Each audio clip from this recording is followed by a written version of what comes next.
আসসালামু আলাইকুম। অটোরাইজেশন de travail কাজের পারমিশনটা কাদের প্রয়োজন হয়ে থাকে?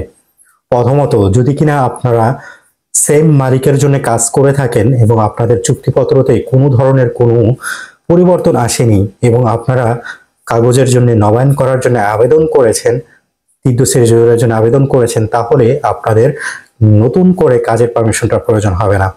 কিন্তু যদি কিনা আপনাদের কাজের চুক্তিপত্রতে কোনো ধরনের কোনো পরিবর্তন চলে আসে, তাহলে কিন্তু পুনরায় আবার আপনাদের কাজের পারমিশনের প্রয়োজন হবে সেম মালিকের কাছ থেকে।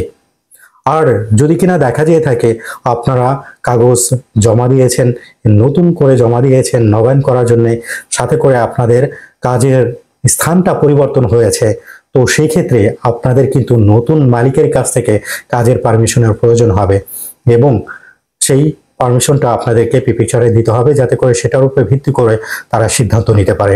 কারণ এই প্রশ্নটা অনেকেই করে থাকেন, অনেকেরই এই প্রশ্নের উত্তরটা জানা নেই। ভিডিওটা অবশ্যই শেয়ার করে দেবেন।